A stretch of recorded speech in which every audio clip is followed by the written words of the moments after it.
Vous en avez marre de donner sa chance au suivant.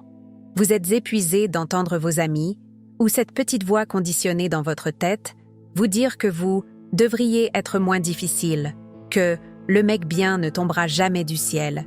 Et puis, vous finissez par céder. Vous ignorez votre intuition. Vous acceptez un rendez-vous avec cet homme qui, au fond, montrait déjà des signaux d'alerte. Vous ignorez le manque de cohérence, la conversation superficielle, le peu d'effort, parce que vous avez décidé de lui donner une chance. Et ça vous a mené où?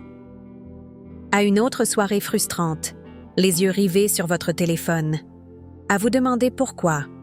Vous, une femme intelligente, ambitieuse et organisée, attirez constamment des hommes qui ressemblent plus à des projets de réparation qu'à des partenaires. Le problème, ce ne sont pas vos standards. Vos standards sont votre meilleure protection. Le problème, c'est que vous utilisez la mauvaise stratégie. Vous êtes dans l'attente, au lieu d'être dans l'évaluation. On vous a appris à être patiente, mais pas à être sélective. Aujourd'hui, nous allons déconstruire cette mentalité passive. Nous allons arrêter de donner des chances et commencer à faire une véritable sélection. Je vais vous montrer la méthode en 3 phases que les femmes mentalement fortes utilisent pour arrêter de perdre leur temps et identifier une compatibilité réelle avant d'investir la moindre minute de leur énergie émotionnelle. L'épuisement que vous ressentez n'est pas physique. C'est un épuisement mental profond. C'est l'épuisement de répéter sans cesse les mêmes schémas destructeurs. Vous connaissez ce scénario par cœur. Le match sur l'appli semble prometteur. Ces photos sont bien. Ces messages sont peut-être même charmants. Les premières conversations se passent bien. Mais ensuite, le schéma de l'effort minimum se met en place. Il met des jours à répondre, mais quand il le fait, c'est avec intensité. Il propose des plans à la dernière minute, toujours quand ça l'arrange. Il parle longuement de lui, de ses réussites, de ses problèmes, mais pose rarement des questions profondes sur vous, sur votre état d'esprit, sur vos motivations, sur votre vision du monde. Et vous, avec cette capacité que vous avez à voir le potentiel chez les gens, vous vous dites « Oh, il est juste débordé. Oh, il est un peu timide. Il a l'air si intéressant, je vais lui donner une chance. » Vous misez sur l'exception, en espérant qu'avec vous, ce sera différent, qu'il changera pour vous. La psychologie nous le montre. Grâce à des décennies d'études comme celle de l'Institut Gottman, la façon dont une relation démarre détermine, avec une précision effrayante, comment elle se termine. Les premiers signaux ne sont pas des détails. Ce sont les données les plus précieuses que vous aurez. Ignorer ces données, c'est comme construire une maison sur des sables mouvants en espérant qu'elle tienne debout. Vous êtes une femme logique dans tous les autres domaines de votre vie. Vous savez analyser un problème, trouver une solution, organiser vos pensées. Alors pourquoi, dans vos relations, désactivez-vous volontairement cette intelligence stratégique? C'est parce qu'on nous a conditionnés par une culture qui nous dit que l'amour est magique, quelque chose qui arrive, c'est tout, que c'est une question de chance. C'est un piège. La chance, c'est pour celles qui n'ont pas de méthode. Une vraie connexion repose sur la compatibilité. Et la compatibilité exige des données. Elle exige une analyse. Elle exige un processus. Et c'est exactement pourquoi cette mentalité du « laisser une chance » est si dangereuse. Elle vous retire votre pouvoir de décision. Elle vous rend passif dans votre vie amoureuse. Elle vous apprend à réagir au lieu d'agir. Un vrai changement n'arrive que lorsque vous remplacez l'espoir par une méthode. Quand vous cessez d'être la candidate stressée qui passe un entretien et que vous devenez l'évaluatrice sereine. C'est ce que je couvre en détail dans mon guide principal. Le processus de sélection. Le guide de la femme de valeur pour choisir les hommes et ne plus perdre de temps. C'est le manuel pour les femmes qui sont prêtes à arrêter de subir et à commencer à filtrer activement. Il ne s'agit pas d'être froide ou de jouer à des jeux, mais d'utiliser efficacement votre ressource la plus précieuse et non renouvelable, votre temps et votre énergie mentale. Mais avant d'en dire plus sur le guide, analysons les 3 phases de ce processus. Commençons par les fondations, la phase où 90% des erreurs sont commises. La première phase, c'est la présélection digitale, ou le tri. C'est là que la plupart des femmes échouent, car c'est là que l'espoir et le besoin d'affection sont les plus forts. Le but de la présélection digitale n'est pas de flirter pendant des semaines. Le but est de collecter des données, passivement et activement, avant d'investir votre temps précieux dans une rencontre réelle. Les femmes efficaces ne donnent pas de rendez-vous à n'importe qui semble vaguement intéressant ou leur donnent un minimum d'attention. Elles filtrent. La première étape de cette phase est l'analyse passive du profil. Qu'est-ce que c'est? C'est observer ce qui n'est pas dit, autant que ce qui est dit. La psychologie de Carl Jung nous parle de la persona. Le profil d'un homme sur une application, c'est sa persona. C'est le masque qu'il a soigneusement choisi de montrer au monde. La femme perspicace, elle, ne se contente pas de regarder le masque, elle cherche les failles. Prenons Claudia. Elle voit un profil. Belle photo, voyage, joli sourire. Mais la bio est vague. Je profite de la vie à fond ou demandez-moi. Aucun hobby listé, aucune idée de ce qu'il recherche, rien qui ne révèle sa personnalité, ses valeurs ou son intelligence. La Claudia, ouverte d'esprit, se dit « Je vais lui demander, peut-être qu'il est profond et qu'il ne sait juste pas s'exprimer. » La Claudia perspicace, elle, pense « Un homme incapable de dire qui il est ou ce qu'il cherche en 3 phrases ne sait probablement pas ce qu'il veut dans la vie. C'est un manque d'effort. » Suivant. Le danger d'ignorer cela est immense. Vous démarrez une conversation avec un touriste des applis, un homme qui est là pour se rassurer, pour passer le temps, pas pour une vraie connexion. La solution pour la femme avisée est de vérifier 2 choses. La spécificité et la cohérence. Les photos collent-elles à la bio? Il dit adorer les week-ends tranquilles, mais toutes ces photos sont en boîte de nuit. Il se dit focus, mais sa bio est truffée de fautes. Les informations contradictoires sont le premier et le plus flagrant des signaux d'alerte. La deuxième étape de la phase 1 est le calibrage de la conversation. Le match a eu lieu, vous avez commencé à discuter. Maintenant, la sélection active commence. Vous n'êtes pas là pour faire le spectacle, vous êtes là pour évaluer. La psychologie comportementale parle de schéma de renforcement. Observez son schéma. Est-il constant, maintenant un dialogue logique et intéressé, renforcement fixe? Ou est-il intermittent, disparaissant pendant des jours et revenant avec une intensité soudaine, renforcement variable? Ce schéma intermittent est le plus dangereux. C'est lui qui crée l'addiction. C'est ce qui vous fait vérifier votre téléphone avec anxiété. Imaginez Béatrice. Elle match avec Ricardo. La conversation est géniale pendant 20 minutes. Elle est enthousiaste. Soudain, il disparaît. 3 jours plus tard, mercredi soir, il envoie « Salut, ça fait un bail ?» Béatrice, la patiente, heureuse de recevoir cette miette d'attention, répond immédiatement, essayant de relancer la machine. La Béatrice avisée, elle, comprend que c'est du breadcrumbing. C'est un schéma clair. Il lui montre qu'elle n'est pas sa priorité et qu'il ne se manifeste que quand ça lui chante. Le danger, c'est de devenir accro à l'espoir d'une réponse, au lieu de vous concentrer sur la qualité de la connexion. Vous devenez accro au petit shot d'excitation quand il répond enfin, ce qui détruit votre analyse logique. La solution? Reflétez l'effort, mais pas l'inconstance. Si son effort est faible, votre intérêt doit l'être aussi. Plus important, utilisez la conversation pour évaluer. Posez des questions ouvertes qui révèlent sa personnalité, pas des questions fermées. Qu'est-ce qui vous motive vraiment? Est meilleur que « Vous faites quoi dans la vie? » Comment avez-vous vécu cette dernière année? Est meilleur que « Vous aimez voyager? » La troisième et dernière étape de la phase 1 est la transition vers le réel, ou l'invitation. C'est le test final de la vérification digitale.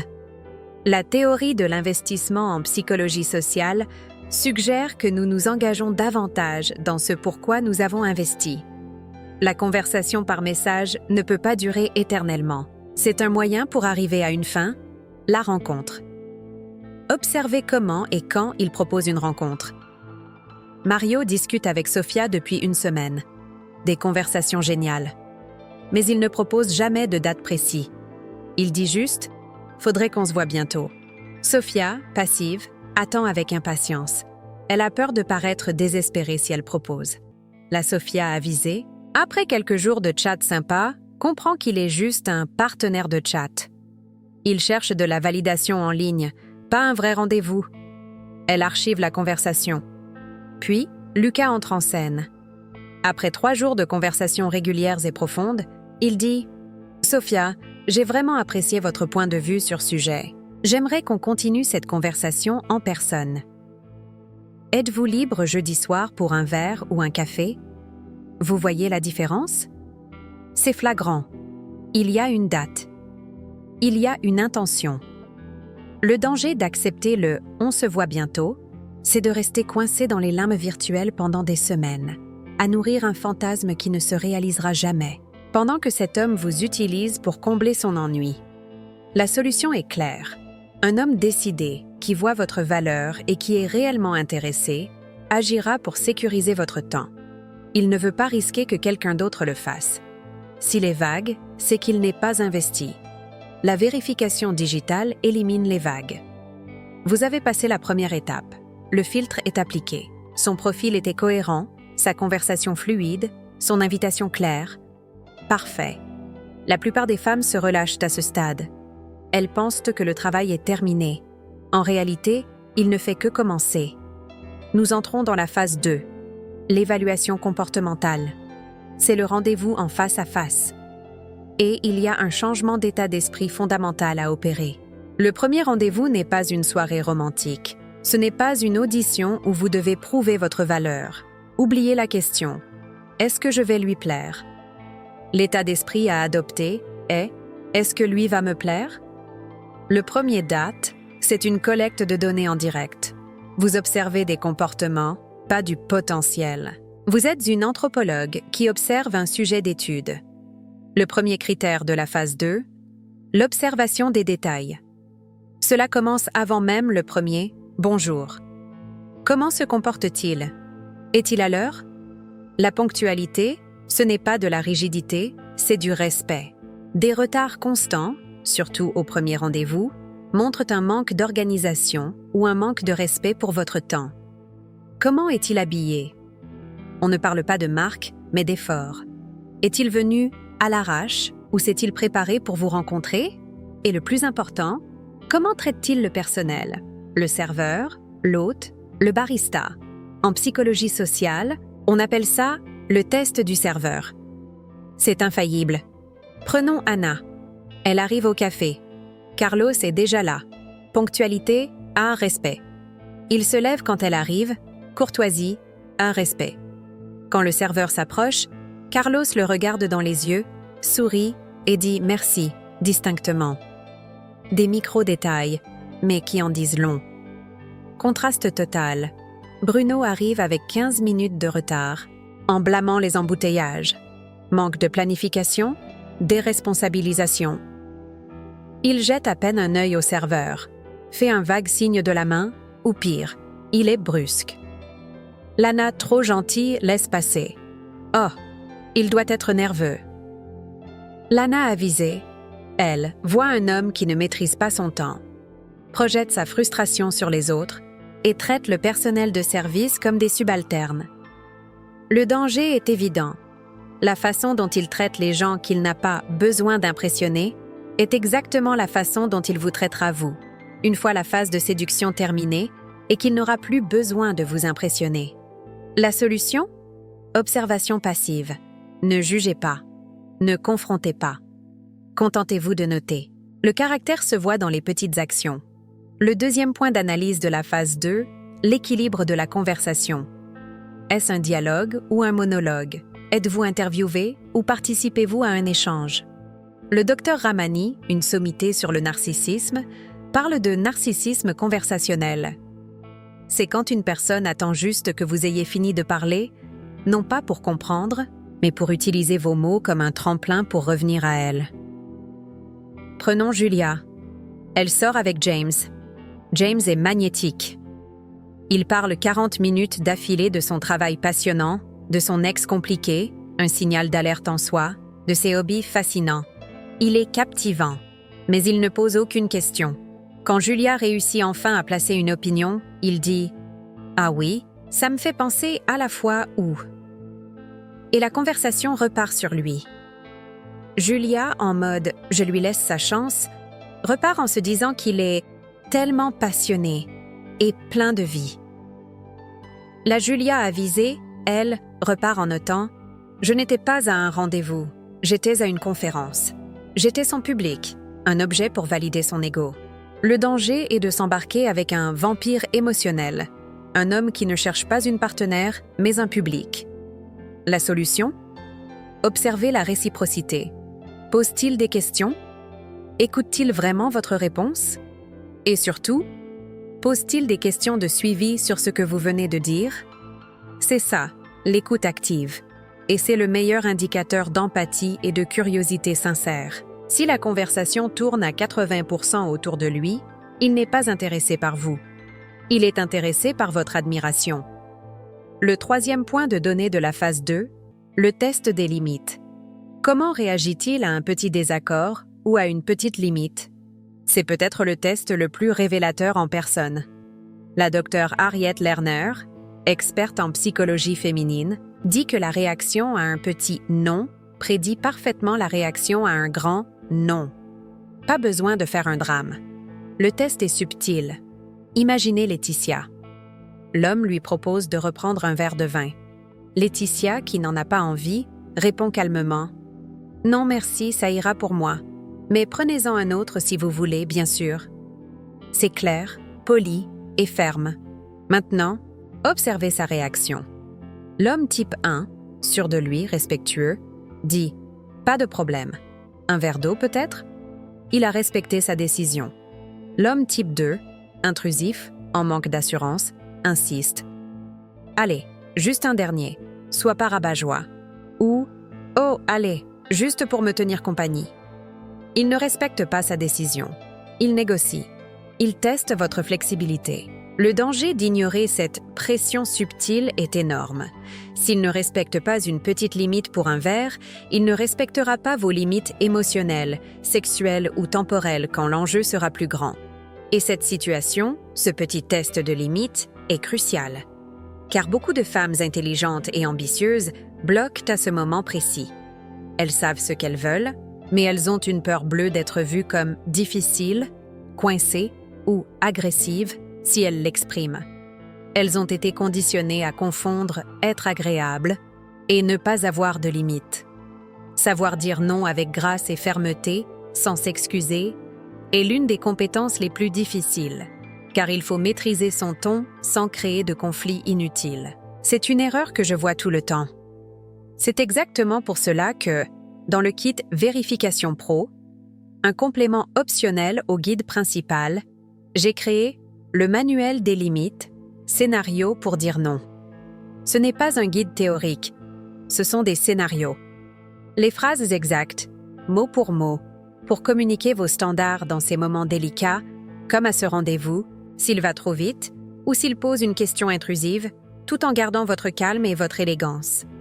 C'est le guide parfait si vous savez ce que vous voulez dire, mais vous ne savez pas comment le formuler sans culpabilité ou sans paraître impoli. On continue. Le rendez-vous est fini. Il a passé la phase 2. Il était respectueux, ponctuel, à l'écoute, et il a respecté vos limites. Parfait. La plupart des femmes s'arrêtent là. Elles ont passé un bon moment et... c'est tout. Que font-elles ? Elles paniquent. Est-ce qu'il va m'écrire ? Est-ce que j'ai trop parlé ? Est-ce que je lui ai plu ? Elles retombent instantanément dans la passivité, attendant sa validation. C'est là qu'intervient la phase 3, la plus importante, l'évaluation de la constance. C'est après le rendez-vous qu'on sépare les hommes intéressés des hommes investis. C'est là que l'imposteur est démasqué. C'est là que l'effort minimum refait surface. La constance est le seul vrai indicateur d'intérêt et de caractère sur le long terme. La première étape de la phase 3, le calme post-rendez-vous ou la maîtrise de vos pensées. Vous avez passé un super moment. Vous rentrez chez vous. Votre esprit, inondé de dopamine et excité par la nouveauté, s'emballe. Est-ce que je lui ai plu ? Est-ce que je devrais lui envoyer un message pour le remercier ? Vous prenez votre téléphone pour écrire. J'ai adoré te rencontrer. C'était génial. La Marina avisée marque une pause. Elle respire. Elle reconnaît cette urgence pour ce qu'elle est. De l'anxiété. C'est la peur de perdre. C'est le besoin de validation. C'est l'écho de la mentalité de pénurie. La philosophie stoïcienne nous apprend à nous concentrer uniquement sur ce que nous contrôlons, nos réactions, notre analyse, et à lâcher prise sur ce que nous ne contrôlons pas, sa réaction, ses sentiments. La Marina avisée se concentre sur ce qu'elle contrôle, les données qu'elle a collectées. Est-ce qu'il lui a plu à elle? Correspondait-il à ses critères?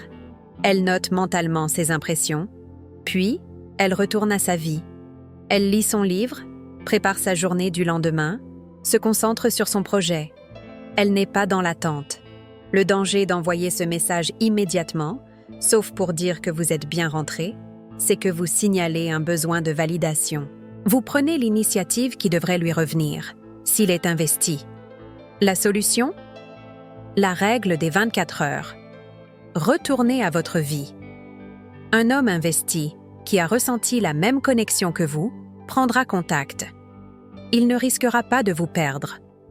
Votre calme est votre force. Il montre que vous êtes une femme complète, qui n'a pas besoin de sa validation pour exister. La deuxième étape de la phase 3, le rythme de la communication ou la progression. Il a pris contact. Excellent. Que dit-il? La psychologie de l'attachement nous montre que les personnes à l'attachement sécure cherchent la constance et la proximité après une bonne connexion.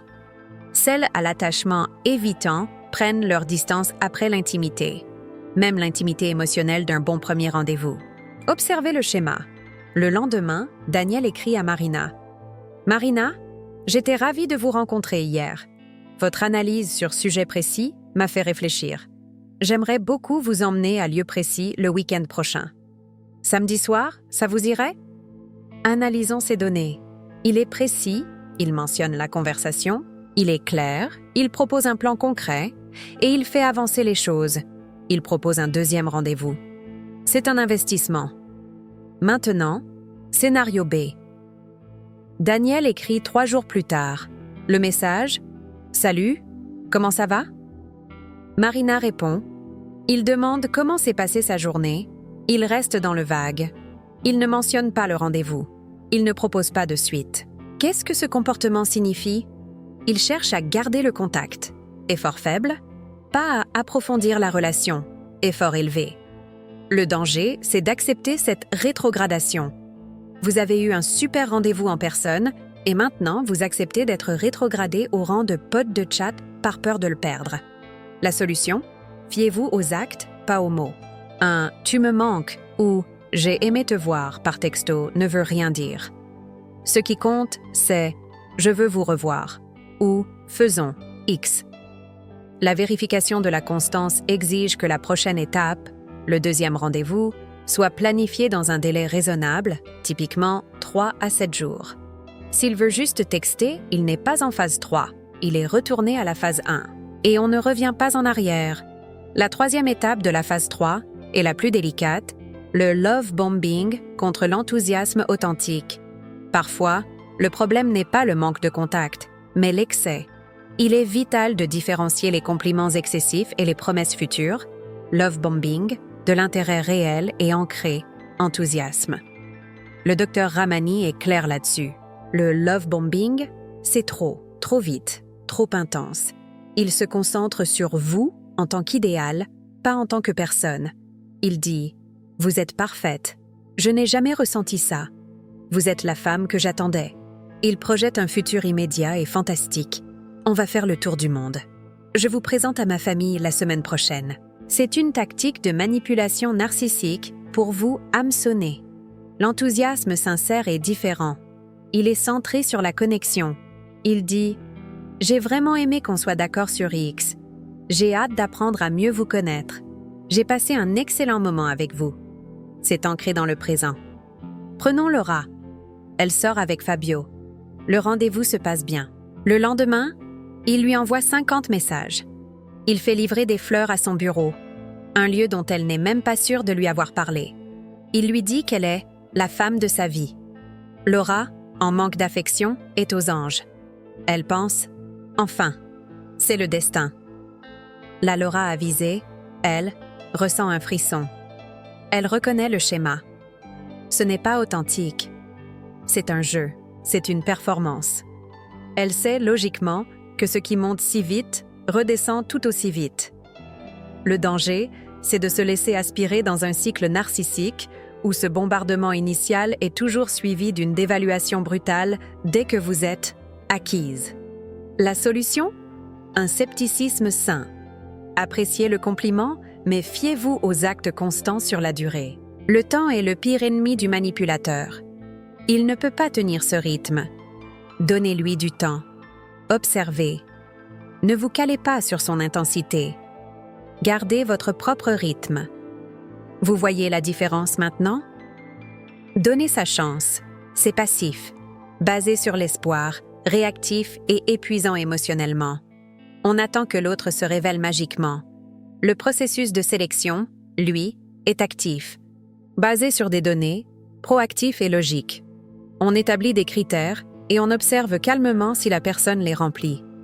La phase 1, le filtre digital, élimine le manque d'effort, l'incohérence et le manque d'intention. La phase 2, l'évaluation comportementale, teste le caractère, l'empathie et l'alignement dans le monde réel. La phase 3, la vérification de la constance, élimine les manipulateurs, les inconstants et ceux qui vous font perdre votre temps. Il ne s'agit pas d'être froide ou calculatrice. Au contraire, c'est la seule façon logique de protéger votre énergie émotionnelle et votre cœur pour pouvoir les offrir à quelqu'un qui mérite votre profondeur.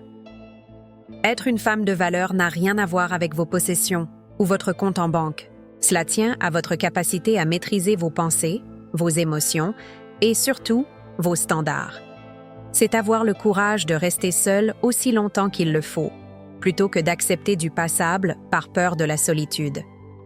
C'est comprendre, comme l'enseignaient les stoïciens, que la paix intérieure vaut infiniment plus que la validation extérieure. Au lieu de vous demander « Où sont les hommes bien ?», demandez-vous « Est-ce que je suis devenu le filtre qui attire et sélectionne naturellement les hommes de qualité ?»